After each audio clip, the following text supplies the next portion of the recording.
దేవుడైన యెహోవా చేసిన సమస్త భూజంతువులలో సర్పము యుక్తిగలదయ్యుండెను.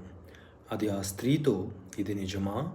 ఈ తోట చెట్లలో దేని ఫలములనైనను మీరు తినకూడదని దేవుడు చెప్పెనా అని అడిగినప్పుడు, అందుకు స్త్రీ, ఆ తోట చెట్ల ఫలాలను మేము తినవచ్చును. అయితే తోట మధ్యనున్న చెట్టు ఫలములను గూర్చి దేవుడు మీరు చావకుండునట్లు వాటిని తినకూడదనియు వాటిని ముట్టకూడదనియు చెప్పెనని సర్పముతో అనెను.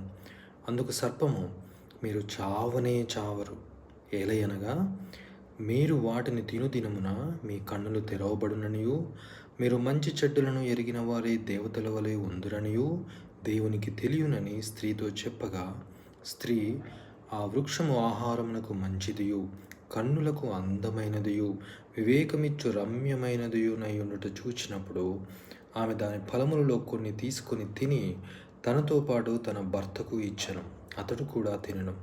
అప్పుడు వారిద్దరి కన్నులు తెరవబడెను. వారు తాము దిగంబరులమని తెలుసుకొని అంజూరపు ఆకులు కుట్టి తమకు కచ్చడములను చేసుకొనిరి. చల్లపూటను ఆదామును అతని భార్యయు తోటలో సంచరించుచున్న దేవుడైన యెహోవా స్వరమును విని, దేవుడైన యెహోవా ఎదుటికి రాకుండా తోట చెట్ల మధ్యను దాగుకొనగా, దేవుడైన యెహోవా ఆదామును పిలిచి, నీవు ఎక్కడున్నావనెను. అందుకతడు, నేను తోటలో నీ స్వరము వినినప్పుడు దిగంబరినిగా ఉంటిని కనుక భయపడి దాగుకొంటినను. అందుకు ఆయన, నీవు దిగంబరివని నీకు తెలిపిన వాడెవడు?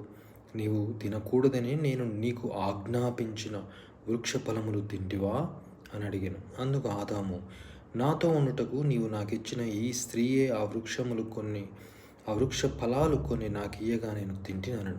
అప్పుడు దేవుడైన యెహోవా స్త్రీతో, నీవు చేసినది ఏమిటని అడగగా, స్త్రీ, సర్పము నన్ను మోసపుచ్చినందున తింటినను.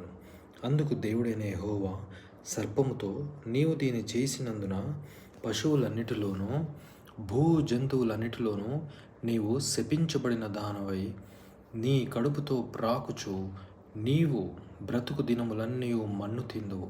మరియు నీకును స్త్రీకిని నీ సంతానమునకును ఆమె సంతానమునకు వైరము కలుగజేశాను. అది నిన్ను తల మీద కొట్టును, నీవు దాన్ని మడిమ మీద కొట్టుదు అనను చెప్పెను. ఆయన స్త్రీతో, నీ ప్రయాసమును నీ గర్భవేదనను నేను మిక్కిలి హెచ్చించెదను. వేదనతో పిల్లలను కందువు. నీ భర్త యొడల నీకు వాంఛ కలుగును, అతడు నిన్ను ఏలునని చెప్పెను.